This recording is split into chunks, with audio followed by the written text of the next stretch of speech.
News 18 में। तो मेरा सबसे पहला सवाल आशुतोष जी आपसे है कि जब भी इस तरीके की परिस्थिति आती है, इतना सेंसिटिव मुद्दा और इस तरीके से राजनीतिक सरगर्मी तेज हो जाती है, क्या हर मुद्दे पर राजनीति की जरूरी है? ये बहुत जायज सवाल उठाया रूपाली आपने, क्योंकि संवेदनशीलता, ऐसे मौकों पे संवेदनशीलता दिखाना बहुत ज्यादा जरूरी हो जाता है। और खास करके कुछ नेता, जो वरिष्ठ नेता हैं, जैसे मायावती ने बहुत संवेदनशील बात की। उन्होंने कहा कि घायलों को उचित मुआवजा मिले और जो भी उनका इलाज वगैरह कराया जाए वो ढंग से कराया जाए। और दूसरी चीज, उन्होंने सरकार से अपील की कि दोषियों को बख्शा जाए। इस मुद्दे पे उन्होंने बहुत संवेदनशीलता से अपने बयान को रखा, लेकिन राजनीति की कोई बात नहीं। लेकिन वहीं दूसरी तरफ अखिलेश यादव आते हैं और इस मुद्दे को शमशान से जोड़ते हुए कहते हैं, एक बहुत पहले बीजेपी और सपा के बीच में हुआ था कि कब्रिस्तान और शमशान को लेकर काफी विवाद हुआ। उसी मुद्दे को उठाते हैं और कहते हैं कि बीजेपी का शमशान से बहुत पुराना नाता रहा है, और इसी के साथ वो और सारी चीजें जोड़ते हुए चले जाते हैं। तो जहां तक इस मुद्दे पे रही राजनीति करने की बात, तो सपा इस मुद्दे पे जरूर राजनीति करेगी, क्योंकि लगातार आशुतोष जी, अगर अगर मेरी आवाज आ रही है तो मैं सवाल आशीष जी से है कि क्या ये किसी तरीके से ये कह लीजिए कि राजनीतिक या फिर किसी तरीके से कहीं चूक रह गई हो उस व्यवस्था में? रूपाली, देखिए रूपाली, देखिए जो सवाल आप उठा रही हैं, सीधे तौर पर अगर देखा जाए तो ये काफी ज्यादा अहम हो जाता है इन परिस्थितियों में, क्योंकि जिस तरह की ये घटना है, बहुत संवेदनशील, हृदय विदारक घटना है। और जिस तरह से हमने तस्वीरें देखी, घंटे दर घंटे मौतों का आंकड़ा बढ़ता गया। लेकिन जो सियासत शुरू हुई, एक सियासतदान का काम है सियासत करना। अगर अखिलेश यादव ने इसमें सवाल पूछे तो मेरे हिसाब से सवाल गलत नहीं था। भ्रष्टाचार की बू तो जाहिर सी बात है आ रही है, क्योंकि ऐसा क्यों होता है कि कोई भी निर्माणाधीन पुल हो या कोई भी निर्माणाधीन इमारत हो, वो हाथ लगाते ही भरभरा कर गिर जाती है। आखिर कैसे ये लापरवाही होती है? क्या बालू से लिंटर बना दिया जाता है? क्या बालू से ही एक दीवार खड़ी कर दी जाती है, इस पर हाथ लगाते ही वो चीज गिर जाती है? इन चीजों का ध्यान रखना बड़ा जरूरी है, क्योंकि हम देखते हैं कि योजनाओं में घोटाले होते हैं और हर सरकार में हुए हैं। Not talking about just only Yogi सरकार, हर सरकार में भ्रष्टाचार हुए हैं और ये चीजें हमने देखी हैं। तो काफी ज्यादा हो जाता है। आपको याद होगा आशुतोष जी, जो वाराणसी में निर्माणाधीन पुल गिरा था 2018 में, और वो ब्रिज गिरने के बाद करीब 20 से 25 लोगों की जाने गई थी। वहां पर भी ये शोर उठा था बहुत ज्यादा।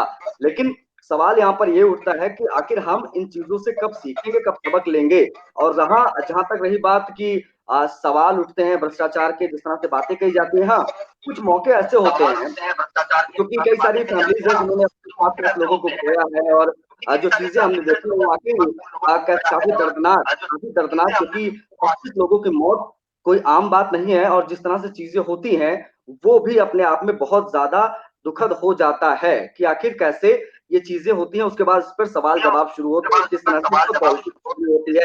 अखिलेश यादव जाहिर सी बात है हर चीज में कूदेंगे, क्योंकि 2022 काफी नजदीक आ रहा है, 14 महीने का वक्त बचा है, चुनाव आने को है, हर एक मौके की तलाश में रहते हैं पॉलिटिशियन। लेकिन जवाब लेना चाहेंगे आशुतोष जी से, आपके क्या विचार है, आप क्या कहना चाहेंगे? मेरा ये कहना है कि अगर बोलिए जी, अपनी बात पूरी करिए।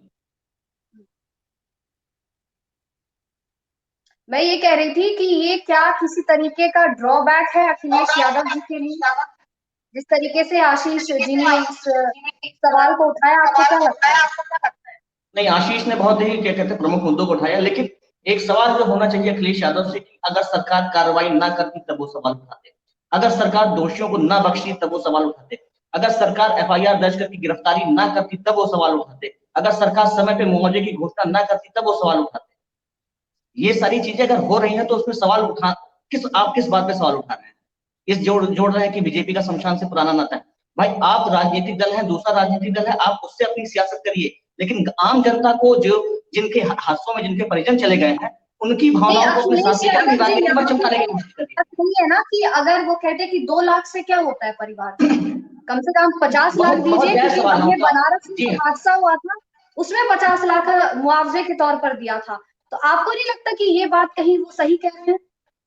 हाँ, ये बात मैं मानता हूँ कि इस बात को और आगे तक ले जाना चाहिए और जो मुआवजे की राशि उसको बढ़ाना चाहिए, क्योंकि देखिए मुआवजा एक वो है कि अब जो संसार से जो व्यक्ति चला गया वो वापस तो आ नहीं सकता, लेकिन उसके कुछ सांत्वना के स्वरूप हम दे सकते हैं कि ताकि आने वाले समय में जो उसको एक आर्थिक परेशानी होगी उससे मैं एक बात जी जी जी आशुतोष जी, मैं एक आशीष बात कहना चाहूंगा। मैं एक बात यहाँ पर कहना चाहूंगा कि ठीक है, सवाल उठाए भ्रष्टाचार के बाद भी उठाना जरूरी है, लेकिन हमें एक चीज गौर करना चाहिए कि लोगों में गुस्सा है, लोगों में गुस्सा इस कदर है, लोगों में गुस्सा इस कदर है कि आज हमने देखा कि करीबन मुरादनगर में यानी नेशनल हाईवे 58 पर करीबन 10 किलोमीटर लंबा जाम लगा था। लोगों ने विरोध प्रदर्शन किया, लोगों ने रोष जाहिर किया, और ये सिर्फ ऐसा नहीं था कि ये मीडिया में हाईलाइट हो गई तो इसकी वजह से प्रदर्शन हुए या इसकी वजह से लोगों ने विरोध दर्ज कराया। ये लोगों का गुस्सा है, ये उन लोगों को गुस्सा है जिन्होंने अपने परिवार के सदस्यों को खोया है। क्योंकि हमने एक खबर देखी थी, आपको याद होगा ऑफिस में, कि जिस तरह से शामली में आज बाप और बेटे का शव पहुंचा, क्या वहां पर मातम पस रहा था। वो तस्वीरें देखकर आप कह सकते हैं किसी का भी दिल भी टूट जाए। क्योंकि जो तस्वीरें हमने देखी थी कि क्योंकि आमतौर पर हिंदुओं में ये चीज होती है कि जब किसी की मृत्यु होती है तो उसका अंत्येष्टि का जब कार्यक्रम होता है या अंतिम संस्कार होता है तो वहां पर महिलाएं नहीं पुष्टि पुरुष जाते हैं। तो जिस व्यक्ति की मौत हुई थी उसके शव को जलाने के लिए वहां पर पूरा उसके पड़ोसी और उसके परिवार के सदस्य सभी लोग वहां पर पहुंचे थे। बारिश हुई, लोग इधर उधर भागने लगे और कुछ लोग उस छत के नीचे पहुंचते हैं और हाथ लगाते ही ये जो लिंटर था, वो जो छत था, वो देखते देखते गड़बड़ा के गिरता है। स्थिति ये थी आशुतोष, जो बाद में तस्वीरें मैंने देखी और बाद में हम जब लगातार ब्रीफिंग किए और जब देखे सिचुएशन की, तो हमें ये पता चला कि लोगों के शरीर के अंग तक कट गए थे और करीबन 2.5 से 3 घंटे 4 घंटे तक रेस्क्यू ऑपरेशन चलता रहा सिर्फ इस चीज की उसमें कि आखिर कितने लोग और हो सकते हैं इसके नीचे फंसे हुए दबे हुए। तो ये जो तस्वीरें आती हैं, मेरे हिसाब से इन तस्वीरों पर सियासत एटलीस्ट नहीं होनी चाहिए। मुआवजे की मांग बहुत जरूरी है, क्योंकि योगी सरकार ने, खुद मुख्यमंत्री योगी आदित्यनाथ ने 2 लाख के मुआवजे का ऐलान किया। बट द पॉइंट इज कि क्या मुआवजे के मरहम से ये भ्रष्टाचार के दाग धुल जाएंगे? क्या मुआवजे के मरहम से जिंदगियां वापस आ जाएंगी जो 25 लोगों की जान गई है? इसीलिए शायद ये मुद्दा अपना वित्त याद रखा है कि भ्रष्टाचार पे जिंदगियां भारी, इसलिए भारी क्योंकि ऐसी तस्वीरें आती हैं। ये सवाल इसलिए बार बार उठेंगे क्योंकि हमने देखा है कि जब वाराणसी में 2018 में वो पुल गिरा था तो गाड़ियां पापड़ बन गई थी रोड पर और लाशें दिख गई थी। और ये जो तस्वीरें आती है इसमें अपने आप में काफी ज्यादा दुखद होता है कि आखिर हम कब सीख लेंगे और कैसे गाजियाबाद जैसे मामले सामने आते रहते हैं। यहाँ पर सवाल उठने मेरे हिसाब से बहुत ज्यादा जरूरी है। तो सवाल तब तक उठने चाहिए जब तक ये भ्रष्टाचार का दिमक निकल नहीं जाता। हम प्राथमिक विद्यालय की तस्वीरें देखते हैं आशुतोष, हम लोग न्यूज इंडस्ट्री से जुड़े हुए हैं, रूपाली आप न्यूज इंडस्ट्री से जुड़ी, आप समझती होंगी कि किस तरह से सरकार 50 लाख का बजट पास करती है और जो लगना होता है एक सरकारी स्कूल में, एक शमशान घाट में, एक कह सकते हैं कि कोई भी एक ऐसी पब्लिक प्रॉपर्टी में जहाँ पर बनाने की चीजें होती हैं, वहाँ का कितना प्रतिशत हिस्सा वहाँ पर लगता है, कितना कितना आखिर पैसा उस चीज में लगता है। क्योंकि हमने देखा कि जो निर्माण होता है तो निर्माण वाकई में आप अपनी उंगली से करेंगे तो वो टूट नीचे गिरने लगता है। क्या निर्माण है? क्या ये सवाल नहीं उठना चाहिए कि सरकार से सवाल नहीं पूछे जाने चाहिए? आशुतोष जी, आपसे भी समझना चाहूंगा, आपका आपका अनुभव है, आप जानते हैं, आपने तमाम सरकारों में काम किया है। जी आशीष, बहुत दुरुस्त बात आपने की, बड़ी गंभीरता से और बड़ी विस्तार से आपने अपनी बात कही। देखिए यहाँ पे हमें मुआवजे को और जो भ्रष्टाचार है दोनों को थोड़ा सा अलग अलग करके देखना होगा। पहली चीज तो योगी आदित्यनाथ उत्तर प्रदेश के मुख्यमंत्री बहुत ही संवेदनशील व्यक्ति हैं, वो ऐसे मुद्दों पर राजनीति करना या राजनीतिक बातें करना पसंद नहीं करते। दूसरी चीज, भ्रष्टाचारियों पे जो त्वरित कार्रवाई हुई उसके लिए सरकार की सराहना होनी चाहिए। लेकिन साथ ही ये सवाल बहुत ही जायज है कि 2 लाख का मुआवजा पीड़ित परिवार के लिए कुछ भी नहीं होता है। ऐसे में ये बहुत जरूरी हो जाता है कि इस मुआवजे को बढ़ाया जाए ताकि उस परिवार को थोड़ी मदद मिल सके। चाहे हाथरस का कांड, चाहे और भी कांड हुए हो और भी इस तरह के हादसे हुए हो, तो तुरंत ही क्या करते हैं, सरकार की तरफ से मुआवजे का ऐलान किया था। यहाँ तक कि आप देखते होंगे कि बहुत ज्यादा बारिश होती है, बिजली गिरती है। अभी हाल ही में जब उत्तर प्रदेश में बिजली गिरने से कई लोगों की मौत हो गई थी, तो मुझे लगता है कि 15 से 20 मिनट या आधे घंटे के अंदर ही सरकार की तरफ से योगी आदित्यनाथ की तरफ से ये ऐलान कर दिया गया कि उनको मुआवजा दे दिया गया। तो इस मामले में खैर सीएम बहुत ही संवेदनशील व्यक्ति है। और दूसरी चीज, इन घटनाओं से सबक लेना वाकई बहुत जरूरी है। सरकार अपने स्तर पे काम करती है, लेकिन प्रशासन अपने स्तर पे किस तरह से ठेकेदारी इनको देता है, उनकी मिलीभगत इंजीनियर के साथ कैसे रहती है, वो किस तरह के निर्माण कार्यों में किस तरह के सामान का इस्तेमाल करते हैं, उनको भी एक बार परखना ज़रूरी है, उनकी क्वालिटी क्या है, उनका स्तर क्या है, किस तरह से वो बनाए जा रहे हैं, उस पर भी एक समय-समय पर उससे प्रगति रिपोर्ट लेना ज़रूरी है, ताकि इस तरह के हादसों जब से बचा बालू जा की सके। छत और बनेगी ये तो वो सवाल वक़्त तो है जब उठेंगे आ ना। गया है एक वक़्त, मैं रूपाली जी मैं अपनी बात पूरी कर लूँ, कि ये वो वक़्त जब वो आ गया है, जब हम ये उत्तर तय करें कि इस तरह के हादसे आगे से ना हो, चाहे वो वाराणसी का हादसा हो, चाहे बस्ती के बाहर से एक फ्लाईओवर पुल जा रहा हो, उसके गिरने का हादसा हो, चाहे मुरादनगर की ये घटना हो। इन सारी चीज़ों को हमें देखना होगा कि ये हादसा, मुरादनगर का हादसा, इस तरह का आखिरी हादसा हो। कोशिश करें कि आने वाले समय में इस तरह की चीज़ें ना हो, और इसके लिए ज़रूरत है सरकार की मजबूत इच्छा शक्ति की, और सरकार के साथ-साथ प्रशासन और उसके तहत काम करने वाले प्रशासनिक अमलों की, जो इस चीज़ में सख्ती बरतें कि जो भी इंजीनियर हो, जो भी ठेकेदार हो, वो गलत सामग्री का प्रयोग ना करें, घटिया क्वालिटी का प्रयोग ना करें, ताकि इस तरह की मासूम ज़िंदगियाँ, इस तरह के घर ना उजड़ें, इस तरह के बच्चों की आँखों में इस तरह से आँसू ना आएँ। देखो आशुतोष जी, जो अभी रूपाली ने ज़िक्र किया, ये काफ़ी ज़्यादा अहम हो जाता है। रूपाली ने जो बात कही वो अपने आप में आप कह सकते हैं उसने भले 2 लाइन बोला, लेकिन ये जो बात रूपाली जी ने कही वो अपने आप में अहम इसलिए हो जाती है क्योंकि उन्होंने कहा कि क्या आप बालू की छत बना देंगे? ये अपने आप में अहम इसलिए हो जाता है क्योंकि आपने जो मौतें देखी, 25 लोगों की मौत, उनमें से जी, ना जाने मैं कितने ऐसे लोग एक बात छोटी-सी बातें कहना चाहूँगा कि एक गरीब व्यक्ति जी। रहता है, छान छप्पर की छत बना के रहता है।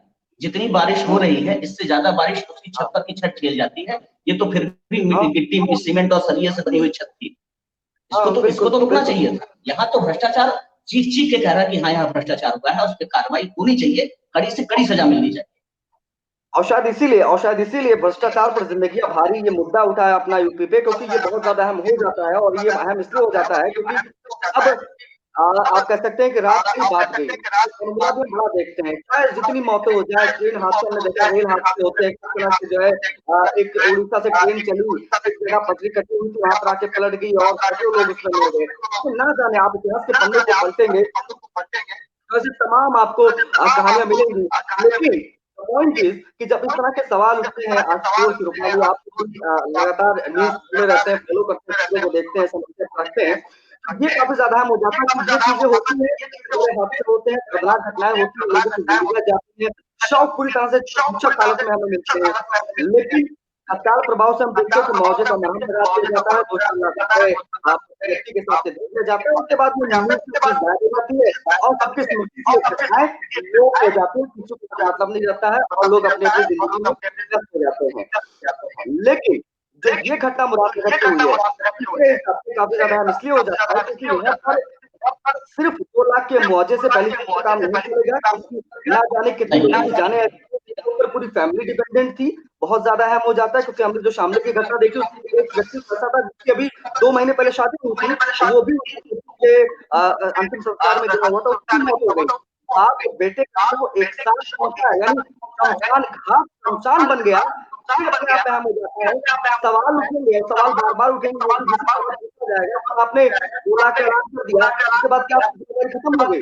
शायद नहीं खत्म हुई। सवाल यहाँ पर ये है कि क्या इसके बाद जो 3 गिरफ्तारियाँ हुई हैं, तारीफ़ के काबिल है प्रशासन ने काफ़ी तेज़ कार्रवाई की, जो जूनियर इंजीनियर था या जो लोग इससे जुड़े हुए थे सबको तत्काल गिरफ्तारियाँ हुई। लेकिन क्या इस घटना से योगी जी सीख लेंगे या उनकी सरकार सीख लेगी क्योंकि जिस तरह से भेजा करके उनको लाया गया है, इसलिए लाया गया है ताकि जो भ्रष्टाचार का धुआँ कई दशकों से हमारे देश को, हमारे प्रदेश को खा रहा था, उससे कहीं न कहीं निजात दिलाए। क्योंकि हमने देखा है 2018 में जो हादसा हुआ था वाराणसी वाला, काफ़ी ज़्यादा दर्दनाक था। हमने देखा है कि भ्रष्टाचार की अगर बात की जाए, हमने बिहार में देखा